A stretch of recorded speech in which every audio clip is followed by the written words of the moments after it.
ಇವತ್ತಿನ ಈ ಕಾರ್ಯಕ್ರಮದಲ್ಲಿ ವೇದಿಕೆ ಮೇಲಿರುವಂತಹ ಜಿಲ್ಲಾ ಅಧ್ಯಕ್ಷರಾದಂತಹ ನಿಂಗಪ್ಪ ಸುಜಗಟ್ಟಿ ಅವರೇ, ನಾಗರಾಜ್ ಛಬ್ಬಿ ಅವರೇ, ಎಸ್.ವಿ. ಸಂಕನೂರ್ ಅವರೇ, ವಿನಾಯಕ್ ದನಿಗೊಂಡ ಗ್ರಾಮ ಪಂಚಾಯಿತಿ ಅಧ್ಯಕ್ಷರು, ಅತ್ಯಂತ ಯಂಗ್ ಅಧ್ಯಕ್ಷ, ಮದುವೆಗೇತನ ಇಲ್ಲ ಇಲ್ಲ ಅಧ್ಯಕ್ಷರು ಮದುವೆ ಮಾಡ್ಕೊಂಡ್ಬಿಡುವತ್ತ ಕನ್ಯಾ ಕೊಡ್ತಿರಲಿಲ್ಲ ಯಾರ ಯಾಕೆ ಅಧ್ಯಕ್ಷದಾನ ದೊಡ್ಡ ಲೀಡರ್ ಆಗ್ತಾನ ಈಗ ಹೇಳಿರ್ತ ನೋಡ್ರಿ. ನಾ ಅದನ್ನ ಯಾಕೆ ಚಿಂತೆ ಮಾಡ್ತೇನೆ. ಈರಣ್ಣ ಜಡಿ ಅವರೇ, ಬಸವರಾಜ್ ಶೆರೆವಾಡ್ ಅವರೇ, ಕಿರಣ್ ಪಾಟೀಲ್ ಕುಲಕರ್ಣಿ ಅವರೇ, ಶಿವಲಿಂಗಪ್ಪ ಯಲಿವಾಳ್ ಅವರೇ, ಐಸಿ ಗೋಕುಲ್ ಅವರೇ, ಶಶಿಧರ್ ನಿಂಬಣ್ಣ ಅವರೇ, ಎಲ್ಲ ಶಶಿ ಸಿ.ಎಫ್. ಪಾಟೀಲ್ ರೇ, ಗೀತಾ ಮರಲಿಂಗಣ್ಣ ಅವರೇ, ವೈ.ಎನ್. ಪಾಟೀಲ್, ಬಸವರಾಜ್ ಕರ್ಡಿಕೊಪ್ಪ, ಗಂಗಮ್ಮ ಮಾದಿ ಗ್ರಾಮ ಪಂಚಾಯಿತಿ ಉಪಾಧ್ಯಕ್ಷರು, ಮದನ್ ಕುಲಕರ್ಣಿ ಅವರೇ, ಹಾದಿಯ ಶಂಕರಣ್ಣ ರಾಯನಾಳ್ ಅವರೇ, ಸದಾನಂದ್ ಚಿಂತಾಮಣಿ ಅವರೇ, ಶಂಕರಪ್ಪ ಮನಗುಂಡಿ ಅವರೇ, ಗುರು ದಾನೇನವರವರೇ, ಮಂಜುಳಾ ನಾಯಕ್ ಅವರೇ, ವಿಜಯಲಕ್ಷ್ಮಿ ಆಡಿನವರೇ ಹಾಗೂ ವೀರಭದ್ರಪ್ಪ ಮನಗುಂಡಿ ಅವರೇ, ಬಸವರಾಜ್ ಹನ್ನಳ್ಳಿ ಅವರೇ ಹಾಗೂ ಆಗಮಿಸಿರುವಂತಹ ಎಲ್ಲ ಹಿರೇಹೊನ್ನಳ್ಳಿ ಗ್ರಾಮದ ಎಲ್ಲ ಸಮಸ್ತ ಸಹೋದರ ಸಹೋದರಿಯರಿಗೆ ನಾನು ಅತ್ಯಂತ ಶಿರಸಾಷ್ಟಾಂಗವಾದ ನಮಸ್ಕಾರಗಳನ್ನು ಸಲ್ಲಿಸ್ತೇನೆ.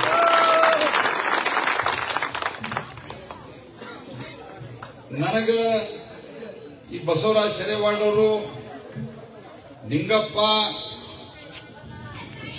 ಆನಂತರ ನಮ್ಮ ಛಬ್ಬಿ ಅವರು, ಇವರೆಲ್ಲ ಕಲಘಟಗಿಯಿಂದ ಇವತ್ತು ಶುರು ಮಾಡೋಣ ಅಂತ ಹೇಳಿದ್ರು. ನಾಳೆ ಕಲಘಟಗಿ ಒಳಗ ನೀವು ಹಿರೇಹೊನ್ನಳ್ಳಿಯಿಂದ ಶುರು ಮಾಡ್ರಿ ಅಂತ ಹೇಳಿದ್ರು.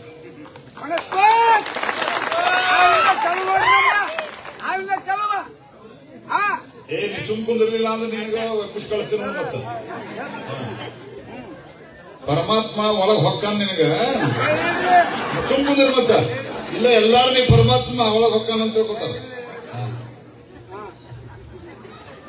ನಾನು ಯಾಕೆ ಹೇಳಿದೆ ಅಂತಂದ್ರ ಹೋದ್ ಸರ್ತೆ ಈ ಜಿಲ್ಲಾ ಪಂಚಾಯಿತಿ ಒಳಗ ಮತ್ತು ಅದರಲ್ಲಿ ಈ ತಾಲೂಕ್ ಪಂಚಾಯಿತಿ ಒಳಗ ನಮ್ಮ ಕ್ಷೇತ್ರದಲ್ಲಿರುವಂತಹ ಎಲ್ಲಾ ತಾಲೂಕ್ ಪಂಚಾಯಿತಿಗಳಿಗಿಂತ ಹೆಚ್ಚಿನ ಲೀಡ್ ಕೊಟ್ಟಂತಹ ಪುಣ್ಯಾತ್ಮರು ನೀವು, ಅದಕ್ಕೆ ಇಲ್ಲಿ ಶುರು ಮಾಡಿ.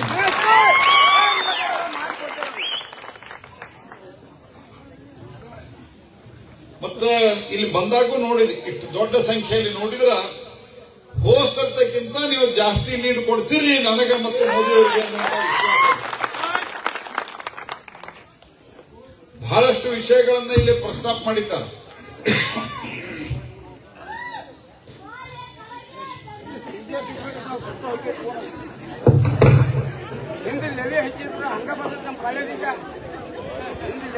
ಈ ಮ್ಯಾಲಿಂದ ಇಳಿಸ್ತಾರೆ, ಸುಮ್ಮನಿರಲಿಲ್ಲ ಅಂದ್ರೆ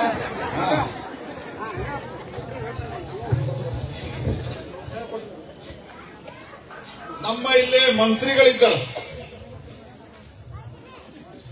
ಜಿಲ್ಲಾ ಉಸ್ತುವಾರಿ ಮಂತ್ರಿ ವಾರಕ್ಕೊಮ್ಮೆ 2 ಸರ್ತಿ ಬರ್ತಾರೆ. ಮೋದಿ ಸಾಹೇಬ್ರು ಏನ್ ಮಾಡಿದ್ದಾರೆ, ಮೋದಿ ಸಾಹೇಬ್ರು ಏನ್ ಮಾಡಿದ್ದಾರೆ, ಪ್ರಹ್ಲಾದ್ ಜೋಶಿ ಏನ್ ಮಾಡಿದ್ದಾರೆ ಅಂತ ನಮ್ಮನ್ನು ಬೈದು ಹೋಗ್ತಾರೆ. ನಾನು ಲಾಸ್ಟ್ ಟೈಮು ಹೇಳಿದ್ದು ಒಂದು ಕಡೆ, ಅವರಿಗೆ ಸಿದ್ದರಾಮಣ್ಣ ಹೇಳ್ಯಾರ, ನೀನು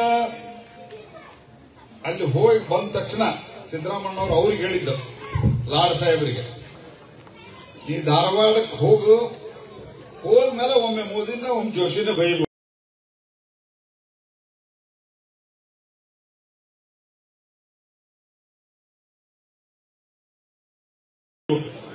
ಇಲ್ಲ ಅಂದ್ರೆ ಮಂತ್ರಿಗಿರನೇ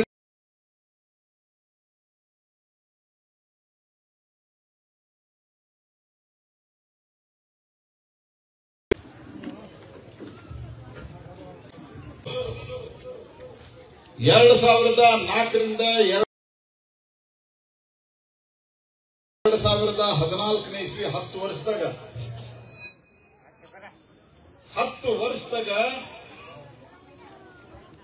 12 ಲಕ್ಷ ಕೋಟಿ ರೂಪಾಯಿ ಘೋಟಾಲ ಮಾಡಿದ್ರು, ಭ್ರಷ್ಟಾಚಾರ ಮಾಡಿದ್ರು ಕಾಂಗ್ರೆಸ್ ಪಾರ್ಟಿಯವರು. 12 ಲಕ್ಷ ಕೋಟಿ. ಅದು ಪ್ರತಿಧ್ವನಿ ಬಂದ್ ಮಾಡ. 12 ಲಕ್ಷ ಕೋಟಿ ಅಂತಂದ್ರೆ ಎಷ್ಟ್ರಿ ಅಂತ ನನಗೊಬ್ಬರು ಕೇಳಿದ್ರು. ಪೂಜೆ ಎಷ್ಟು ಬರೀಬೇಕ್ರಿ ಅಂತ. ನಾ ಹೇಳಿದೆ, ಸೋನಿಯಾ ಗಾಂಧಿ ಮನೆಯಿಂದ ಪೂಜೆ ಬರೀಲಿಕ್ಕೆ ಚಾಲು ಮಾಡು, ಮನಮೋಹನ್ ಸಿಂಗ್ ಮನೆಗೆ ಹೋಗಿ ಮುಗಿತದ ಅಂತ.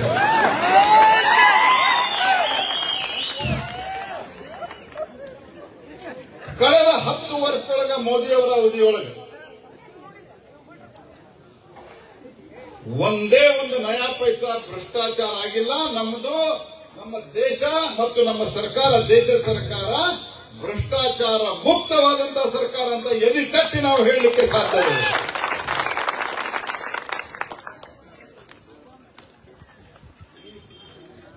ಇದರ ಪರಿಣಾಮ ಏನಾಗಿದೆ? ಇದರ ಪರಿಣಾಮ ಕಳೆದ 10 ವರ್ಷದೊಳಗ ನಾವು ಅಧಿಕಾರಕ್ಕೆ ಬಂದಾಗ ನಮ್ಮ ದೇಶದ ಆರ್ಥಿಕ ವ್ಯವಸ್ಥೆ ಹೆಂಗಿತ್ತು ಅಂತಂದ್ರ ಅತ್ಯಂತ ಗಂಭೀರವಾಗಿತ್ತು. ಎಷ್ಟು ಗಂಭೀರ ಆಗಿತ್ತಂದ್ರ ಜಗತ್ತಿನ 5 ಅತ್ಯಂತ ದುರ್ಬಲ, ಅಶಕ್ತ 5 ರಾಷ್ಟ್ರಗಳು ಯಾವುವು ಅಂತ ಲೆಕ್ಕ ತೆಗೆದಿದೆ. ಇಂಗ್ಲಿಷ್ದಾಗ ಅದಕ್ಕೆ ಫ್ರಾಜೈಲ್ 5 ಅಂತ ಹೇಳ್ತಾರೆ. ಜಗತ್ತಿನ 5 ಅತ್ಯಂತ ದುರ್ಬಲ ರಾಷ್ಟ್ರಗಳು ಆರ್ಥಿಕವಾಗಿ ಯಾವ ಅಂತ ತೆಗಿ ಅಂತ ಹೇಳಿದಾಗ ಅದರಲ್ಲಿ ಭಾರತದ ಒಂದು ಹೆಸರು ಸ್ನೇಹಿತರೆ. ಜಗತ್ತಿನ ದುರ್ಬಲ ರಾಷ್ಟ್ರ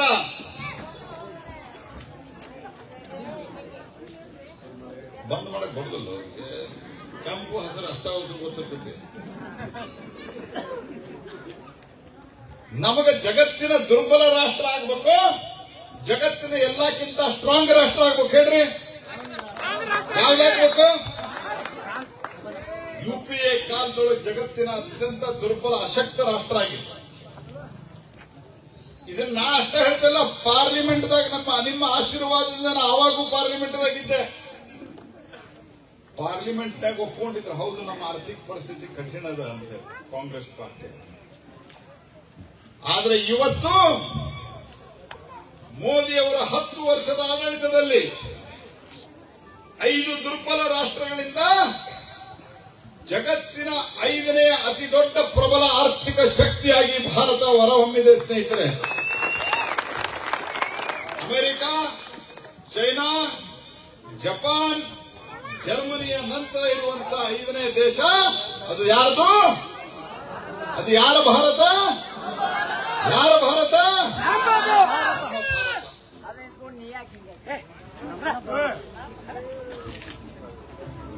ಈ ಭಾರತ 5ನೇ ಸ್ಥಾನದಲ್ಲಿ 200 ವರ್ಷ ನಮ್ಮನ್ನು ಯಾರು ಆಡಳಿತ ಮಾಡಿದ್ರು?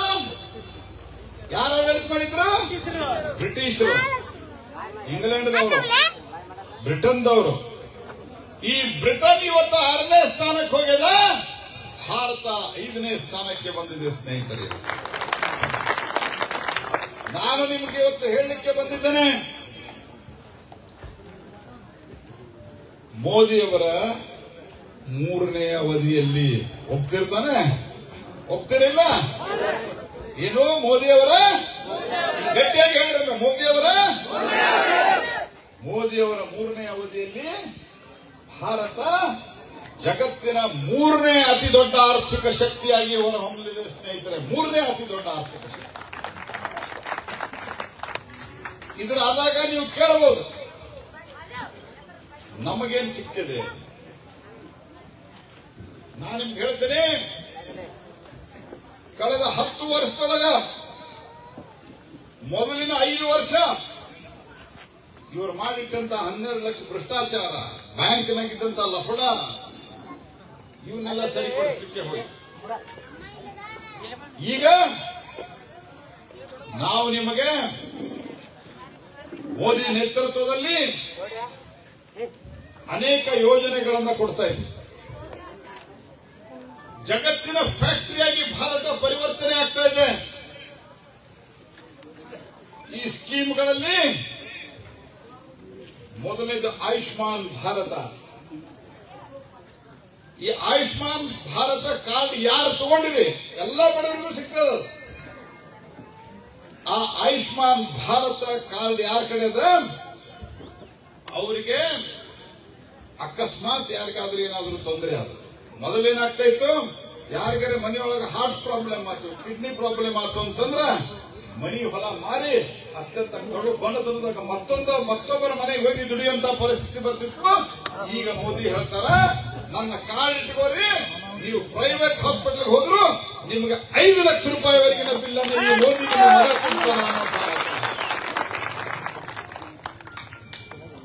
ಎರಡನೇದು ಹರ್ ಘರ್ ನಲ್ ಜಲ್. ಈ ಹರ್ ಘರ್ ನಲ್ ಜಲ್ ಪ್ರತಿ ಮನೆಗೆ ಪೈಪ್ಲೈನ್ ಹಾಕ್ಯಾರಿಲ್ಲ. ಎರಡು ದುಡ್ಡು ಬಂದಿದ್ದ ಅಧ್ಯಕ್ಷರ ನಿಮ್ ಗ್ರಾಮ ಪಂಚಾಯತಿ, ಬರೇ ನಿಮ್ ಒಂದು ಗ್ರಾಮ ಪಂಚಾಯತಿಗೆ ಮೋದಿ ಅವರು ಎಷ್ಟು ಕೊಟ್ಟಾರ, ಬರೇ ನೀರಿನ ಸಂಬಂಧ 1,80,00,000 ಕೊಟ್ಟಾರೆ. ಎಂದ್ರೆ ಹಿಂದೆ 1,84,00,000 ಒಂದ ಊರಿಗೆ. ಹಿಂದೆ ಅವಾಗಾರ ಇಷ್ಟು ದುಡ್ಡು ಬಂದಿತ್ತೇನು ಬೇಕಾದ್ರೆ ಹಿಂದಿದ್ರು ಎಲ್ಲ ಅಧ್ಯಕ್ಷರ ಬಂದಿತ್ತೇನಪ್ಪ.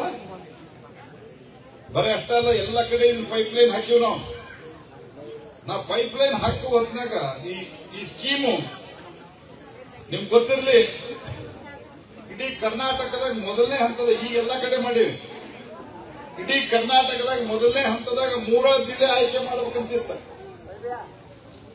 ನಾನು ನಮ್ಮ ಇದಕ್ಕೆ ಸಂಬಂಧಿತ ಗ್ರಾಮೀಣಾಭಿವೃದ್ಧಿ ವಿಕಾಸ ಮಂತ್ರಿಗೆ ಹೇಳಿದೆ, ಮೊದಲನೇ ಜಿಲ್ಲೆ ಅದು ಕರ್ನಾಟಕದಾಗ ನನ್ನ ಜಿಲ್ಲೆ ಆಗ್ಬೇಕು ಅನ್ನುವಂತ ಮಾತು ಹೇಳಿ ನಮ್ಮಲ್ಲಿ ಶುರು ಮಾಡಿದ್ವಿ. ಇವತ್ತು ಎಲ್ಲ ಕಡೆ ಪೈಪ್ ಹಾಕಿದ ನಂತರ ಕೆಲವು ಕಡೆ ಸಮಸ್ಯೆ ಅದ,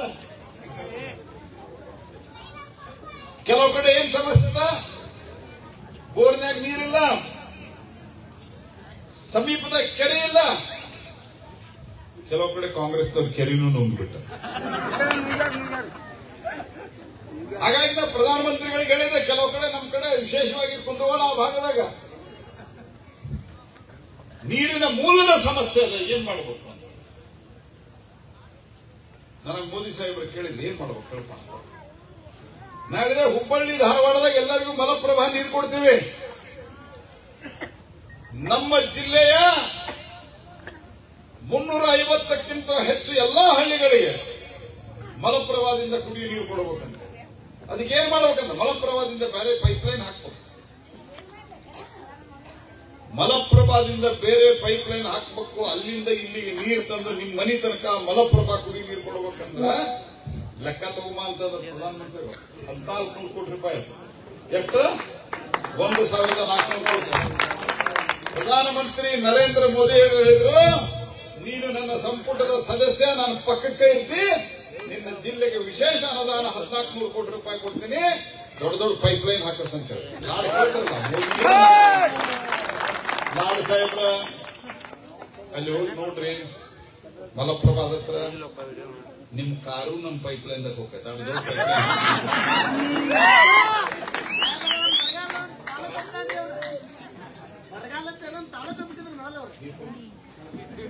ಹಿಂಗಾಗಿ ಹರ್ ಘರ್ ನಲ್ ಜಲ್ ಜೊತೆಗೆ ಇವತ್ತು ನಾವು ಬರುವ ಇನ್ನು 1 ವರ್ಷ ನಾ ಹಂಗ ಉದ್ರಿ ಹೇಳಿ ಹೋಗವಲ್ಲ, ಅಲ್ಲಿ ಹೋಗಿ ನೋಡಿ ಬರ್ಬೇಕಾರ. ಯಾರು ನನಗೆ ಚಾಲೆಂಜ್ ಮಾಡ್ತಾರ, ಲಾಡ್ ಸಾಹೇಬ್ರ ನಿಮ್ಗೊಂದು ಗಾಡಿ ಕೊಡಿಸ್ತೀನಿ, ನಿಮ್ ಹೋಗಿ ಮಲಪ್ರಭಾದ ಹತ್ರ ನೋಡಿ ಬರ್ರಿ, ಮೋದಿ ಸರ್ಕಾರ ಕೆಲಸ ಮಾಡಿದೆ. ನೀವು ನಮಗ್ ಕೇಳ್ತೀರಿ ಕೆಲಸ ಮಾಡಿದ್ರೆ 65 ವರ್ಷ ಅಧಿಕಾರದಾಗಿದ್ದೀರಿ, ದೇಶದಾಗ ಬಡತನ ಹೋಗ್ಲಿಲ್ಲ, ಗರೀಬಿ ಹಠಾವು ಭಾಷಣ ಮಾಡಿದ್ರಿ. ಮತ್ತೀಗ ಏನಂತ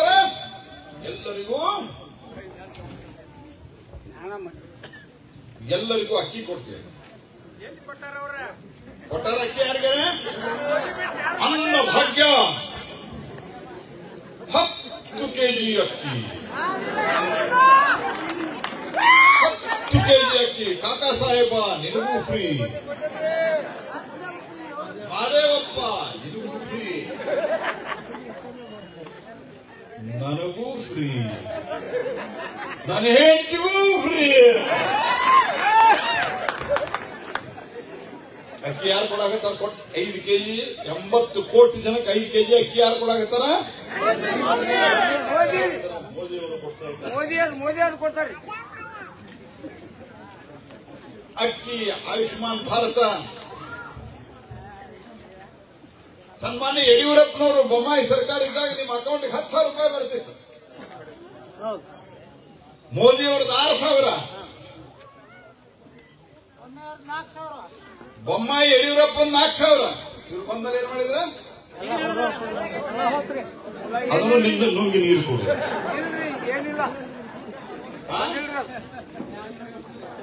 ಬೆಳೆ ಹಾನಿ ಕೊಡಕ್ ಯೋಗ್ಯತಾ ಇಲ್ಲ ಇವ್ರಿಗೆ. ಯಡಿಯೂರಪ್ಪ ಇದ್ದಾಗ ದಡ ದಡ ಹಚ್ಚಿದ್ರು. 5 ಮನೆ ಬಿದ್ದದ, 5 ಲಕ್ಷ ನಡಿ ಅಂತಿದ್ರು.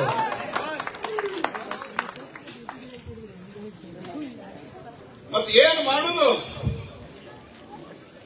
ಸುಳ್ಳು ಹೇಳಲಿಕ್ಕೆ ಭಾರಿ ಮಿಸ್ಸಿಮರಿ Congress party. Current free, current ಬಂದ್ ಮಾಡಿಬಿಡ್ತಾರೆ. 24 ತಾಸು ಕರೆಂಟ್ ಇರ್ತೈತೆ. ಸುಮ್ಮಿರೋ ಮರ ನೀನು ಮೊದಲು ಇರ್ತಿದ್ದಲ್ಲ. ಏನಾಗೈತಿ? ನಾನು ನಿಮಗೊಂದು ಮಾತು ಹೇಳ್ತೇನೆ. ಮೋದಿ ಬಂದ್ಮೇಲೆ ಏನಾಗೈತೆ ಅಂತ ಕೇಳ್ತಾರಲ್ಲ. ಮೋದಿ ಬಂದ್ಮೇಲೆ ಸಿದ್ದರಾಮಯ್ಯ ಸಾಹೇಬ್ರ ನಿಮ್ ಕಾಂಗ್ರೆಸ್ ಕಾಲದೊಳಗ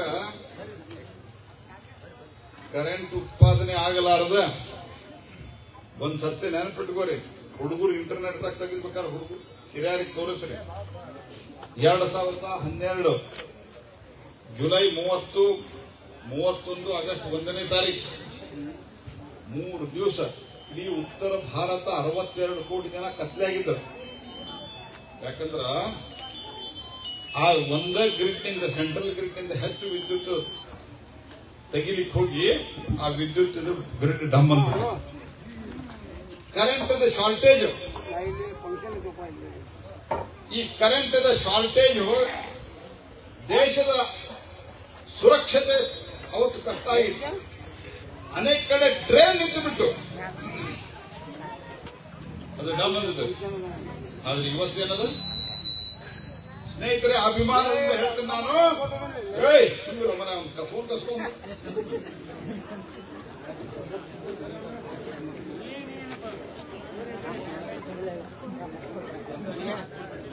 ಸಿದ್ದರಾಮಯ್ಯ ತುಟ್ಟು ಮಾಡನಿ ಎಣ್ಣೆ ಆದ್ರದ್ದು ಅಂತಾರೆ ನನ್ನ ಮಂದಿ.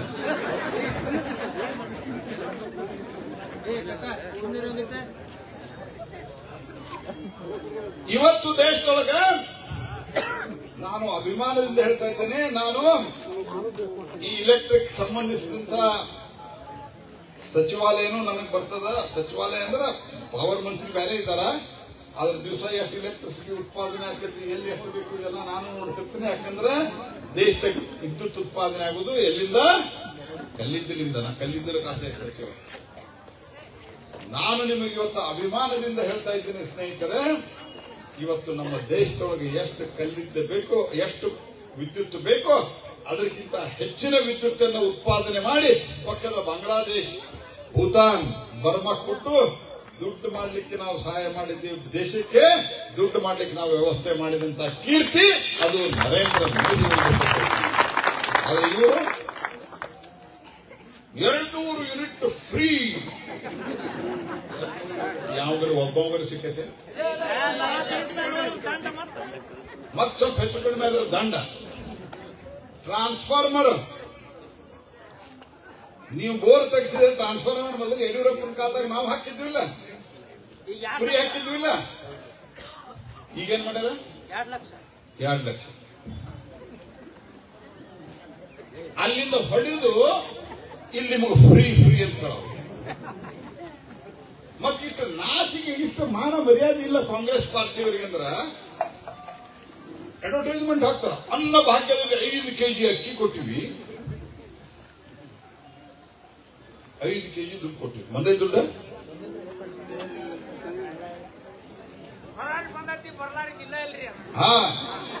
ಆ 5 kg ಮೋದಿದು. ಆದ್ರೂ ಇಷ್ಟು ಸುಳ್ಳು ಹೇಳ್ತಾರ. ಒಂದ್ಸತ್ತ ಸುಳ್ಳು ಹೇಳೋ ಸ್ಪರ್ಧಾ ನಡೆದಿತ್ತು. ಸಿದ್ದರಾಮಯ್ಯ ಮೊದಲ DK ಶಿವಕುಮಾರ್ ಬಂದ್ರಂತ. DK ಶಿವಕುಮಾರ್ ಬಂದ್ ಹೇಳಿದ್ರಂತ, ನಾ ದೊಡ್ಡ ಸುಳ್ಳು ಹೇಳಪ್ಪ. ನಮ್ಮ ಊರಾಗ ನಮ್ಮ ಮನಿ ಮುಂದ ಒಂದು ಬಾವಿ ಇತ್ತು. ಮುಂದ ಆ ಬಾವಿಯಾಗ, ಆ ಬಾವಿ ಮೊನ್ನೆ ನಾವು ಬಳಸಿದ್ವಿ, ಸ್ವಚ್ಛ ಮಾಡಿಸಿದ್ವಿ. ಏನ 30 ವರ್ಷದ ಹಿಂದ ನಮ್ಮ ಅಜ್ಜನ ವಾಚ್ ಅದ್ರೋಗಿ ಬಿದ್ದಿತ್ತು, ಅದು ಸಿಕ್ತು ಅಂತ. ಇದ್ರೋಗೇನು ದೊಡ್ಡ ಮಾತು ಸುಳ್ಳು ಐತೆ ಇಲ್ಲ. ಆ ವಾಚ್ ಬರೋಬ್ಬರಿ ಟೈಮ್ ತೋರ್ಸಾಕತ್ತಿತ್ತು ಅನ್ನೋ ಭಾರಿ ಸುಳ್ಳು. ಸಿದ್ದರಾಮಯ್ಯ ಯಾವ DK ಏನ್ ಹೇಳ್ತಾನೆ, ನಾ ಹೇಳ್ತೀನಿ ತಡಿ ಅಂದ್ರ. 30 ವರ್ಷದಿಂದ ಇದೇ ಭಾವನೆ ನಮ್ಮ ಮಾತು ಬಿದ್ದಿದ್ದ ಅಂತ. ಮುಂದೇನಾತ, ಭಾವಿ ಬಳಸಿದ್ವಿ, ಮೊನ್ನೆ ಮೇಲೆ ಎದ್ದು ಬಂದ ಅಂತ. 30 ವರ್ಷ ಭಾವ್ಯಾಗ ಏನ್ ಮಾಡಕತ್ತಿದ್ದ ಅಂತ ಕೇಳಿದಂತೆ. 30 ವರ್ಷ ನಿಮ್ಮ ಅಪ್ಪನ ವಾಚ್, ನಿಮ್ಮ ಅಜ್ಜನ ವಾಚಿಗೆ ನಮ್ಮ ಅಜ್ಜ ಚಾವಿ ಕೊಟ್ಟು ಅಕ್ಕಿ ಕೊಡೋದು ಮೋದಿ. ಜಗತ್ತಿನೊಳಗೆ ಎಲ್ಲಾ ದೇಶದೊಳಗ ಇವತ್ತೇನು ಯುದ್ಧ ನಡೆದ, ಅಮೆರಿಕ, ಉಕ್ರೇನ್ ಮತ್ತು ರಷ್ಯಾ, ಇಸ್ರೇಲ್ ಮತ್ತು ಹಮಾಸದ ಯುದ್ಧ ಏನ್ ನಡೆದದ, ಇದಾದ ನಂತರ ಅನೇಕ ಕಡೆ ಪೆಟ್ರೋಲ್ ಸಿಗುದಿಲ್ಲ, ಡೀಸೆಲ್ ಸಿಗುದಿಲ್ಲ. ಯಾಕಂದ್ರೆ ಅದೇ ದೇಶಗಳಿಂದ ನಮ್ಗೆ ಬರ್ತದೆ. ನಮ್ಮ ದೇಶದಲ್ಲಿ ಪೆಟ್ರೋಲ್ ಡೀಸೆಲ್ ಇಲ್ಲ. ಆದ್ರ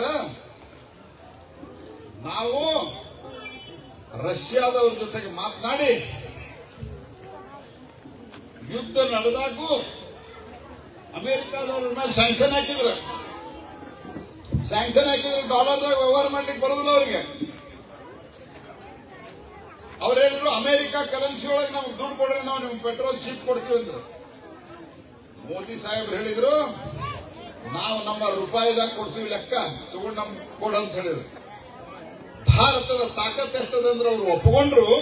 ಇವತ್ತು ಜಗತ್ತಿನೊಳಗೆ ಅನೇಕ ದೇಶಗಳಿಗೆ ಹೋಲಿಸಿದ್ರೆ ನಮ್ಮ ದೇಶದ ಪೆಟ್ರೋಲ್ ಡೀಸೆಲ್ ಎಲ್ಲ ಕಡೆ ಲಭ್ಯ ಅದ, ಗ್ಯಾಸ್ ಲಭ್ಯ ಅದ. ಯಾಕಂದ್ರೆ ನಾವು ರಷ್ಯಾದಿಂದ ತರಲಿಕ್ಕೆ ಶುರು ಮಾಡಿದ್ವಿ. ಯುದ್ಧದ ಮಧ್ಯದಲ್ಲಿ ತಗೊಂಡ್ಬಂದ್ವಿ. ಯುದ್ಧದ ಮಧ್ಯದಲ್ಲಿ ತೆಗೆದುಕೊಂಡು ಬರುವುದಂದ್ರೆ ಸಾಮಾನ್ಯ ಅಲ್ಲ. ಅಮೆರಿಕಾದವ್ರು ಹೇಳಿದ್ರು, ನಾವು ರಷ್ಯಾದ ಮೇಲೆ ನಿರ್ಬಂಧ ಹಾಕಿವಿ, ನೀವು ಹೆಂಗ್ ತಗೋತೀರಿ ಅಂತ. ಮೊದಲಾಗಿದ್ರೆ ಕಾಂಗ್ರೆಸ್ ಸರ್ಕಾರ ಆಗಿದ್ರೆ, ಮನಮೋಹನ್ ಸಿಂಗ್ ಸರ್ಕಾರ ಆಗಿದ್ರೆ, ಸೋನಿಯಾ ಗಾಂಧಿ ಸರ್ಕಾರ ಆಗಿದ್ರೆ, ನೆಹರು ಸರ್ಕಾರ ಆಗಿದ್ರೆ, ರಾಜೀವ್ ಗಾಂಧಿ ಸರ್ಕಾರ ಆಗಿದ್ರೆ ಆಯ್ತ್ರಿ ಅಂತ ನಮ್ ಜೈಶಂಕರ್ ಹೋದಾಗ ಕೇಳಿದ್ರು ವಿದೇಶ ಮಂತ್ರಿ ಅಮೆರಿಕಕ್ಕ, ನೀವು ರಷ್ಯಾದಿಂದ ಯಾಕೆ ಎಣ್ಣೆ ತಗೋತಾ ಇದ್ದೀರಿ ಅಂತ.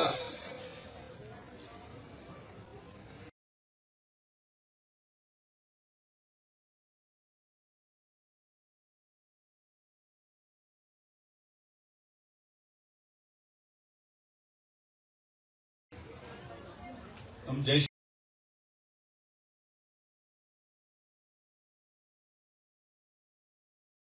ಜೈಶಂಕರ್ ಅಮೆರಿಕಾದಾಗ ನೀವು ಹೇಳಿದ್ರಿ, ಶೆಟ್ರ್ ಅಂಗಡಿ ಇತ್ತು. ಶೆಟ್ರ್ ಅಂದ್ರೆ ಮತ್ತೆ ಬೇರೆ ಜಾತಿ ಹೆಸರಿನಾಗ ಶೆಟ್ರ್ ಅಂಗಡಿ, ಶೆಟ್ರ್ ಅಂಗಡಿ ಇರ್ತಾವಲ್ಲ, ಅಲ್ಲ ನಾವು ಕೆಲಸ ಮಾಡ್ತೀವಿ.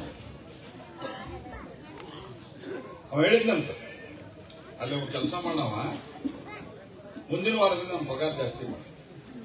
ಆಯ್ತು ನೋಡೋಣ, ಮಾಡ್ಲಿಲ್ಲ. ಮತ್ತೊಂದು ವಾರ ಮಾಡ್ಲಿಲ್ಲ, ಪ್ರತಿಸರ್ತಿ ನೋಡೋಣ ಅಂತ ಹೇಳಿ.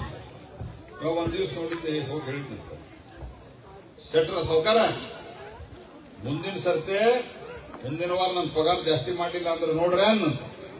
ಏನ್ ಮಾಡಪ್ಪ ಅನ್ನಂತ. ಹಿಂಗ ಅಡ್ಜಸ್ಟ್ ಆಗಿ ಹೋಗ್ತೀನಿ. ಹಂಗ ಅಮೆರಿಕಾದವ್ರು ನಮ್ಗೆ ಹೆದರಿಸ್ಲಿಕ್ಕೆ ನೋಡಿದ್ರು.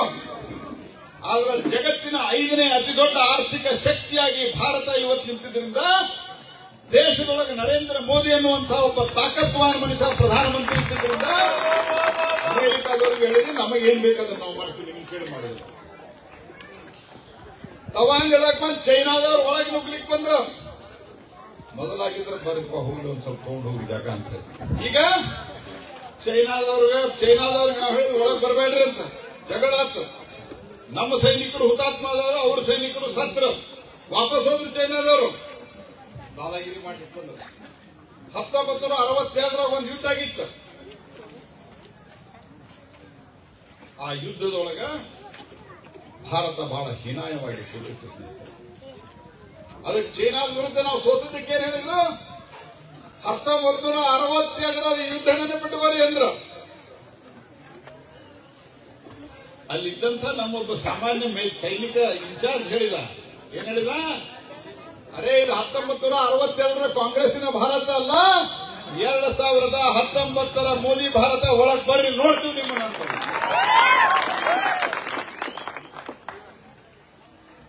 ಆರ್ಟಿಕಲ್ 370 ತೆಗೆದು ಮೊದಲು ದೇಶದೊಳಗೆ ಎಲ್ಲರೇ ಬಾಂಬ್ ಎಲ್ಲಿ ಬೇಕಾದಲ್ಲಿ ಬಾಂಬ್ ಸಿಡಿತಿದ್ದಿಲ್ಲ. ಈ ಮನ್ನಿ ರಾಮೇಶ್ವರಿ ಕೆಫೆ ಇವ್ರದೊಂದು ಎಡೆಬಡಗಿ ತಂದು ಬಿಟ್ರೆ ಈ ದೇಶದಾಗ ಎಲ್ಲರೇ ಬಾಂಬ್ ಅಟ್ಯಾಕ್ ಆಗ್ಯಾವ, ಟೆರರಿಸ್ಟ್ ಅಟ್ಯಾಕ್ ಆಗ್ಯಾವೇನ್ರಿ? ಯಾಕ? ಮೊದಲಾದ್ರೆ ಟೆರರಿಸ್ಟ್ ಬಂದು ನಮ್ಮನ್ನು ಹೊಡಿತಿದ್ರು.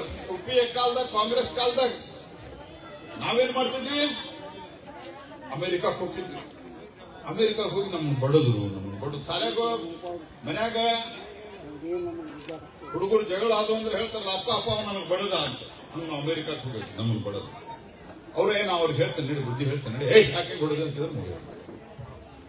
ಅದಾದ್ಮೇಲೆ ದೇಶಕ್ಕೆ ಬಂದು ಏನ್ ಮಾಡ್ತಿದ್ವಿ?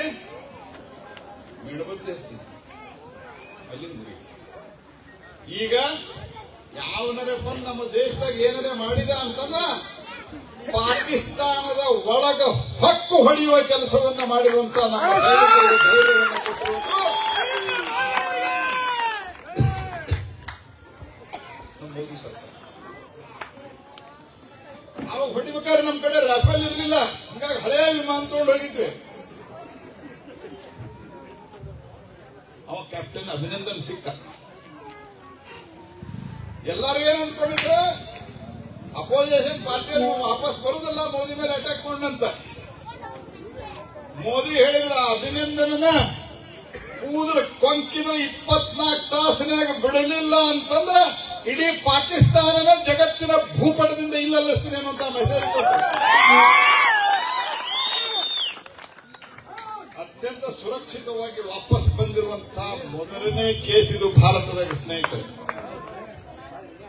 ಯಾವನು ಕೆಮಕ್ಕನ್ನುವುದಿಲ್ಲ ಭಾರತಕ್ಕ. ಬಾಮಕನ ನೋಡ್ತೀವಿ ಅನ್ನುವಂತ ತಾಕತ್ ಬಂದಿದ್ರೆ ನಮ್ಮ ದೇಶದ ಜಗತ್ತಿನ 4ನೇ ಅತಿ ದೊಡ್ಡ ಮಿಲಿಟರಿ ಶಕ್ತಿಯಾಗಿ ಭಾರತ ಇವತ್ತು ಹೊರಹೊಮ್ಮಿದೆ ಸ್ನೇಹಿತರೆ. ಇವತ್ತು ಅಮೆರಿಕಕ್ಕೆ ಹೋದ್ರ, ಇಂಗ್ಲೆಂಡ್ಗೆ ಹೋದ್ರ, ರಷ್ಯಾಕ್ಕೆ ಹೋದ್ರ ಭಾರತದ ವಿದೇಶ ಮಂತ್ರಿ, ಭಾರತದ ಪ್ರಧಾನಮಂತ್ರಿ ಇವ್ರಿಗೆ ಯಾಕೆ ಸ್ವಾಗತ ಮಾಡ್ತಾರೆ? ಮೋದಿ ಅಪಾಯಿಂಟ್ಮೆಂಟ್ ಕೇಳ್ತಾರ, ಮೋದಿ ಆಟೋಗ್ರಫಿ ಕೇಳ್ತಾರ. ಆಸ್ಟ್ರೇಲಿಯಾದ ಪ್ರಧಾನಮಂತ್ರಿ ಹೇಳ್ತಾರ, ಮೋದಿ ಇಸ್ ಮೈ ಬಾಸ್ ಅಂತ ಹೇಳ್ತಾರ. ಯಾಕ? ಭಾರತದ ಕಡೆ ದುಡ್ಡು ಬರ್ತಾ ಇದೆ, ಭಾರತದ ಕಡೆ ಮಿಲಿಟರಿ ತಾಕತ್ ಬರ್ತಾ ಇದೆ. ಇವ್ರು ಏನಾರ ಮಾಡಿದ್ರೆ ಹೊಡಿಸಿಕೊಂಡು ಸುಮ್ ಕೂಡುದಲ್ಲ, ಅವರು ತಿರುಗಿ ಕೈ ಕತ್ತರಿಸುವ ರೀತಿಯಲ್ಲಿ ಹೊಡೆದು ಬರ್ತಾರ, ಬಾಂಬ್ ಹಾಕಿದ ಕೈಗಳಿಗೆ ಅನ್ನುವಂತಹದ್ದು ಒಂದು ವಿಶ್ವಾಸ ಬಂದಿರೋದ್ರಿಂದ ಜಗತ್ತು ಭಾರತ ಹೇಳ್ತಾ ಇದೆ, ನಮ್ಮ ಕಡೆ ಬರೀ, ನಿಮ್ಮ ಕಡೆ ಬರೀ. ಈ ಎಲ್ಲ ಸ್ಕೀಮ್ ಒಂದ್ ಕಡೆ ಈ ಕಾರಣದಿಂದ ಸುರಕ್ಷತೆ ಅದ, ಇನ್ನೊಂದ್ ಕಡೆ ಸ್ಕೀಮ್ಗಳ ಕಾರಣದಿಂದ ಕಳೆದ 10 ವರ್ಷದಲ್ಲಿ ಇಂಟರ್ನ್ಯಾಷನಲ್ ಮಾನಿಟರಿ ಫಂಡ್ ಜಾಗತಿಕ ಸಂಸ್ಥೆ ಭಾರತದಲ್ಲ, ಅವರು ಸ್ಟಡಿ ಮಾಡಿ ಹೇಳ್ಯಾರ, ಮೋದಿ ಅವರ 2ನೇ ಅವಧಿಯಲ್ಲಿ, ಮೊದಲನೇ ಅವಧಿಯಲ್ಲಿ ರಾಡಿ ಸ್ವಚ್ಛ ಮಾಡಿದ್ರು, 2ನೇ ಅವಧಿಯಲ್ಲಿ ಕೊಟ್ಟ ಸ್ಕೀಮ್ಗಳು ದೇಶದಲ್ಲಿ ಆದಂತ ಆರ್ಥಿಕ ಪ್ರಗತಿಯ ಪರಿಣಾಮ ಕನಿಷ್ಠ 13 ಕೋಟಿ ಜನ ಬಡತನದ ರೇಖೆಗಿಂತ ಮೇಲಿದ್ದಾರೆ. ಮೋದಿ ಅವರಿನ 10 ವರ್ಷ ಮುಂದುವರೆದ್ರೆ ಈ ದೇಶದೊಳಗಿನ ಬಡತನ ಸಂಪೂರ್ಣವಾಗಿ ನಿರ್ಮೂಲನೆ ಆಗ್ತದೆ ಅನ್ನುವಂತಹ ಮಾತನ್ನು ಜಗತ್ತು ಹೇಳ್ತಾ ಇದೆ. ಮತ್ತು ಮೋದಿ ಮನಸ್ಸೊಳಗೆ ಅದೇ ಇಲ್ಲ, ನನ್ನ ದೇಶ ನಾನು ಬಡತನದಿಂದ ಬಂದ, ನನ್ನ ತಾಯಿ ಬಾಜು ಮನೆಗೆ ಹೋಗಿ ಬಾಂಡಿ ಮುಸುರಿ ತಿಕ್ಕಿ ನನ್ನನ್ನು ಬೆಳೆಸಿದ್ದಾಳೆ. ಈ ದೇಶದಿಂದ ಬಡತನ ಹೋಗ್ಬೇಕಂತೇಳಿ ಭಾರಿ ದೊಡ್ಡ ತಯಾರಿಯನ್ನು ಮಾಡಿದ್ದಾರೆ.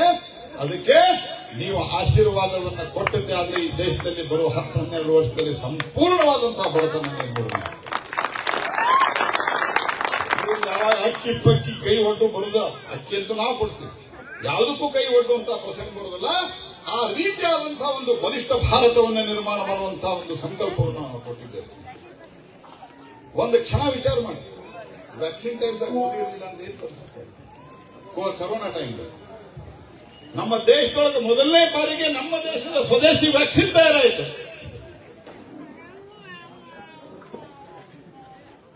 ಆ ಸ್ವದೇಶಿ ವ್ಯಾಕ್ಸಿನ್ ಬಗ್ಗೆ ಏನೇನಪ್ಪ ಪ್ರಚಾರ ಮಾಡಿದ್ರು? ಇವತ್ತು ಜಗತ್ತಿನೊಳಗೆ ಅತ್ಯಂತ ವೇಗವಾಗಿ ಬೆಳೆಯುತ್ತಿರೋ ಆರ್ಥಿಕತೆ, ಜಗತ್ತಿನ ಅತ್ಯಂತ 5ನೇ ದೊಡ್ಡ ಆರ್ಥಿಕತೆ ಅಂತ ಆಗಿದ್ರ, ಎಲ್ಲರಿಗೂ ಗ್ಯಾಸ್ ಕೊಟ್ಟಿದ್ರ, ಅದು ಭಾರತದ ತಾಕತ್ತಿಲ್ಲ. ಆದ್ರೆ ಇವೆಲ್ಲ ಆಗಲಿಕ್ಕೆ ಕಾರಣ ಲಾಕ್ಡೌನ್ ಮಾಡಿದಾಗ ಟೀಕೆ ಮಾಡಿದ್ರು, ತಯಾರಿಯಿಂದ ಲಾಕ್ಡೌನ್ ಮಾಡಿದ್ರು. ಆವಾಗ ಎಲ್ಲರಿಗೂ ಸಿಲಿಂಡರ್ 5 kg ಹಾಕಿ ಎಲ್ಲ ಕೊಟ್ಟು ದುಡ್ಡು 500 ರೂಪಾಯಿ ಇದೆಲ್ಲ ಮಾಡಿ ಎಲ್ಲರಿಗೂ ವ್ಯಾಕ್ಸಿನ್ ಕೊಟ್ಟು. ಅವಾಗ ಏನ್ ಹೇಳ್ತಿದ್ರು? ಅಮೆರಿಕದಿಂದ ವ್ಯಾಕ್ಸಿನ್ ತರಿಸ್ರಿ, ರಷ್ಯಾದಿಂದ ವ್ಯಾಕ್ಸಿನ್ ತರಿಸ್ರಿ. ನಾವು ಹೇಳಿದ್ರೆ ಎಲ್ಲಿಂದ ತರಿಸಿದ್ರು? ನಮ್ಮ ವಿಜ್ಞಾನಿಗಳಿಗೆ ತಾಕತ್ತದ, ನಮ್ಮ ವಿಜ್ಞಾನಿಗಳಿಗೆ ಬುದ್ಧಿ ಅದ, ನಾವು ಇಲ್ಲೇ ತಯಾರು ಮಾಡ್ತೀವಿ, ನಮ್ಮ ಫ್ಯಾಕ್ಟರಿಗಳಿಗೆ ಶಕ್ತಿ ಅದು ಇಲ್ಲೇ ಮಾಡ್ತೀವಿ ಅಂತೇಳಿ. ಆಯ್ತು, ಆದದ್ದು ವ್ಯಾಕ್ಸಿನ್ ತಯಾರಾಯ್ತು.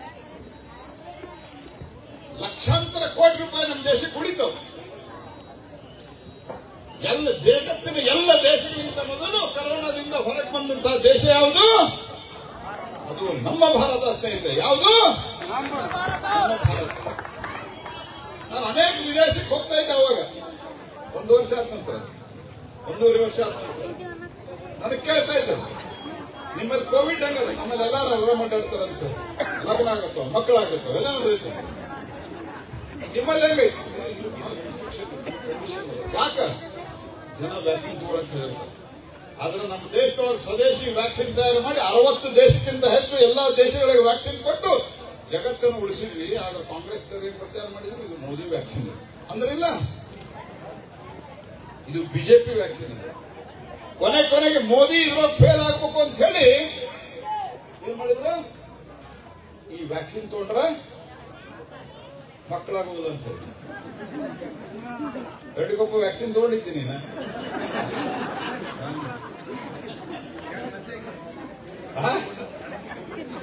ಎರಡು ಮಕ್ಕಳು ಜಾಸ್ತಿ ಆಗ್ಯಾವ.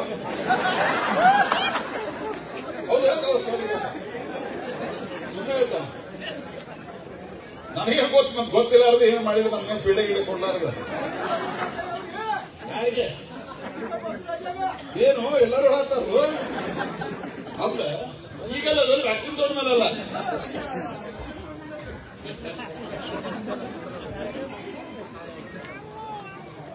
ಈ ರೀತಿ ಸುಳ್ಳು ಪ್ರಚಾರ ಮಾಡಿದ್ರು. ದೇಶ ಫೇಲ್ ಆಗಬಹುದು, ಮೋದಿಗೆ ಆರೋಪ ಮಾಡೋ ಸಂಬಂಧ ದೇಶ ಫೇಲ್ ಆದ್ರೂ ಚಿಂತಿಲ್ಲ ಅಂತ ಮಾಡಿದ್ರು. ಆದ್ರೆ ಜನ ತಯಾರಾಗಿ ತಗೊಂಡ್ರು ಜಗತ್ತಿನೊಳಗೆ ಅತ್ಯಂತ ಸುರಕ್ಷಿತ ದೇಶ. ನನಗೊಬ್ಬ ಕಾಂಗ್ರೆಸ್ ಪಾರ್ಟಿ MP 1.5 ವರ್ಷದಿಂದ 2 ವರ್ಷದಿಂದ ನನಗೊಂದು ಪೇಡೆ ಕೊಟ್ಟು, ಸ್ವೀಟ್ ಕೊಟ್ಟು. ಯಾಕೋ ಏನಾತ, ನನ್ಗೆ ಸಣ್ಣ ಹುಡುಗ, ನನ್ ಗಂಡ ಮಗ ಆತ, ಚಲೋ ಕೊಡೋ ಸ್ವೀಟ್. ಆದ್ರೆ ನೀವು ವ್ಯಾಕ್ಸಿನ್ ತಗೊಂಡಿದ್ದಿಲ್ಲ ಅಂದೆ. ತಗೊಂಡಿದ್ರಿ ಮತ್ತೆ ಹಂಗಾದ್ರೆ ನೀವು ಕಾಂಗ್ರೆಸ್ ಪಾರ್ಟಿಯವರು ವ್ಯಾಕ್ಸಿನ್ ತಗೊಂಡ್ರು ಹಂಗೆ ಹೇಳಿದ್ವಿ ಬಿಡ್ರಿ. ಇದು ಕಾಂಗ್ರೆಸ್ ಪಾರ್ಟಿಯ ನೀತಿ ಸ್ನೇಹಿತರು. ರಾಜ್ಯದೊಳಗೆ ಕಾಂಗ್ರೆಸ್ ಪಾರ್ಟಿ ಬಂದದ್ದು ಏನ್ ನಡೆದದ? ದೇಶದ ಪವಿತ್ರ ಸದನ, ನಮ್ಮ ರಾಜ್ಯದ ಪವಿತ್ರ ವಿಧಾನಸಭಾ, ಪ್ರಜಾಪ್ರಭುತ್ವದ ಗುಡಿ ದೇಗುಲ ಅಂತ ಹೇಳ್ತೀವಿ. ಅಲ್ಲೇನ್ ಹೇಳಿದ್ರು? ಪಾಕಿಸ್ತಾನ್ ಮುರ್ದಾಬಾದ್, ಪಾಕಿಸ್ತಾನ್ ಜಿಂದಾಬಾದ್, ಹಿಂದೂಸ್ತಾನ್ ಮುರ್ದಾಬಾದ್. ಏನ್ ಮಾಡಬೇಕಾಗಿತ್ತು? ಆಕ್ಚುಲಿ ಯಾರು ಪಾಕಿಸ್ತಾನ್ ಮುರ್ದಾಬಾದ್ ಅಂದ್ರೆ ಅಲ್ಲೇ ಅವ್ರ ನಾಲ್ಗೆ ಸೀಳಬೇಕಾಗಿತ್ತು. ಅದನ್ನು ಬಿಟ್ಟು ಅವ್ರನ್ನ ಸಮರ್ಥನೆ ಮಾಡ್ಕೊಳ್ಳೋಕೆ ನಿಂತ ನಾಚಿಕೆ ಕೇಳಿದೆ ನಾನು. ನೀವು ಕಾಂಗ್ರೆಸ್ ಪಾರ್ಟಿಯವರು ಹನುಮಾನ್ ಚಾಲೀಸ್ ಹಾಕಿದ್ರೆ ಹೋಗಿ ಹೊಡೆದು ಬರ್ತಾರ. ಇದರ ಪರಿಣಾಮವಾಗಿ ಏನ್ ಅನ್ನಿಸ್ತಾ ಇದೆ? ಇದರ ಪರಿಣಾಮವಾಗಿ ಉಗ್ರರಿಗೆ ಅನ್ನಿಸ್ತಾ ಇದೆ ಕರ್ನಾಟಕ ನಮ್ಗೆ ಬಹಳ ಸೇಫ್ ಅಂತ ಹೇಳಿ ಇಲ್ಲಿ ಬಂದು ರಾಮೇಶ್ವರ ಕೆಫೆ ಒಳಗೆ ಬಾಂಬ್ ಬಿಟ್ಟು. ಈ ತರದ ನಿಮಗೆ ದೇಶ ಬೇಕೋ ಅಥವಾ ಮೋದಿಯ ಸುರಕ್ಷಿತ ಭಾರತ ಬೇಕು?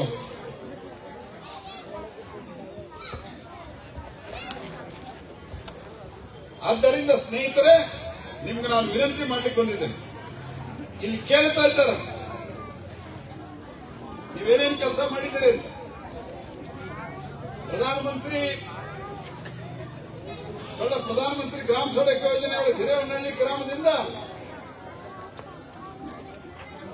ಹಸರಂಬಿ ರಸ್ತೆಗೆ ಸಮೀಪ 3 ಕೋಟಿ ರೂಪಾಯಿ ದುಡ್ಡು ಹಾಕಾಗ್ಯದ. ಈಗಾಗಲೇ ಹೇಳಿದಂತೆ JJMದೊಳಗ 2,84,00,000 ಮತ್ತು ಇಲ್ಲಿ ಸ್ಮಶಾನ ದೂರದ ಅಂತ ಹೇಳಿದ್ದಾರೆ. ನಮ್ಮ ಸಂಸದರ ಅನುದಾನದಲ್ಲಿ 20 ಲಕ್ಷ ರೂಪಾಯಿ ನಾನು ಸ್ಯಾಂಕ್ಷನ್ ಮಾಡಿದೆ. ಈ ಚುನಾವಣೆ ಮುಗಿತಾ ಇದ್ದಂಗ ನಿಮಗೆ ಈ ಒಂದು ಶವವನ್ನು ನಾನು ಕೊಡಿಸ್ತಾ ಇದ್ದೇನೆ. ಬಣ್ಣದ ಅರ್ಪಣೆ ಎಲ್ಲ ಸ್ಕಾಲಿಗೆ ಬಣ್ಣ ಹಚ್ಚಿಲ್ಲ. ಬಣ್ಣ ಬೇರೆ ಪ್ರೈವೇಟ್ ಕಂಪನಿಗೆ ಎಲ್ಲ ಶಾಲೆಗಳು ಸ್ವಚ್ಛ ಹಾಕಬೇಕಂತ ಸರ್ಕಾರಿ ದುಡ್ಡಲ್ಲ ಅದು. ಪ್ರೈವೇಟ್ ಕಂಪನಿಗಳಿಗೆ ಕೇಳ್ಕೊಂಡು ರಿಕ್ವೆಸ್ಟ್ ಮಾಡಿಕೊಂಡು ಎಲ್ಲ ಕಡೆ ಬಣ್ಣ ಕೊಡಿಸಿವಿ, ನಿಮ್ಮಲ್ಲಿ ಕೊಡಿಸಿವಿ.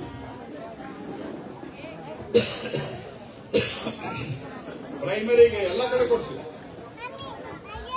2 ಶಾಲಾ ಕೊಠಡಿ ಕೊಟ್ಟಿನಿ. ಗ್ರಾಮ ದೇವತೆ ದೇವಸ್ಥಾನಕ್ಕೆ 5, ವಾಲ್ಮೀಕಿ ಭವನ ಮುಂದುವಾದ ಕಾಮಗಾರಿಗೆ 5 ಲಕ್ಷ ರೂಪಾಯಿ, ಬಸವೇಶ್ವರದ ರಥದ ಮನೆಗೆ 5 ಲಕ್ಷ ರೂಪಾಯಿ, PWD ಅನುದಾನದಲ್ಲಿ ಧಾರವಾಡ ಕ್ರಾಸ್ನಿಂದ ದುಮ್ಮಾಳವರೆಗೆ 19 ಕೋಟಿ ರೂಪಾಯಿ.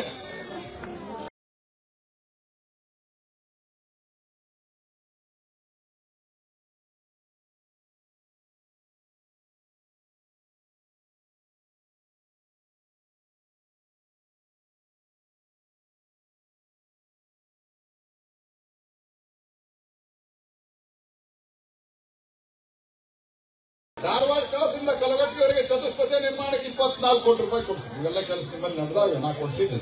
ನಾನು ನಿಮ್ಮಣ್ಣವ್ರು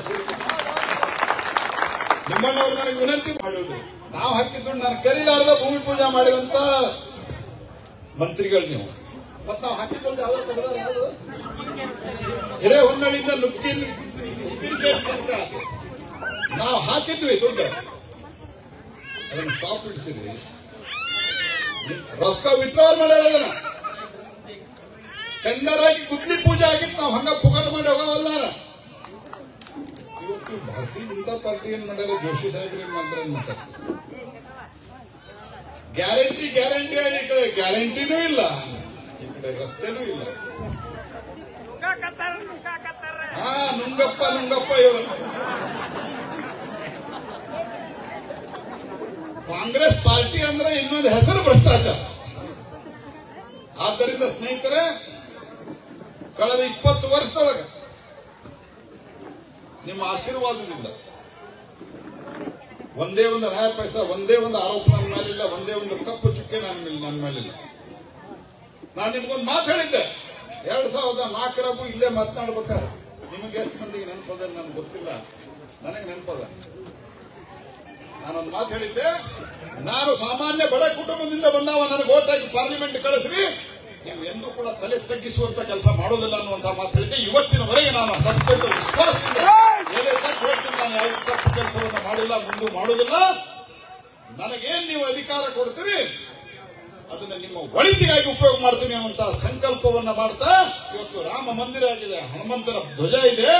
ಇವತ್ತು ಈ ರಾಮನನ್ನು ನೆನೆಸಿ ಹೇಳ್ತೀನಿ ನಾನು. ದೇಶದೊಳಗೆ 500 ವರ್ಷಗಳ ನಂತರ ರಾಮ ಮಂದಿರ ಆಗಿದೆ. ರಾಮ ರಾಜ್ಯವನ್ನ ಕಟ್ಟಲಿಕ್ಕೆ ಮೋದಿಯವರ ನೇತೃತ್ವದಲ್ಲಿ ನಾವು ಪರಿಶ್ರಮ ಪಡ್ತೀವಿ. ನಿಮ್ಮ ಆಶೀರ್ವಾದವನ್ನು ಬೇಕು ಅನ್ನೋ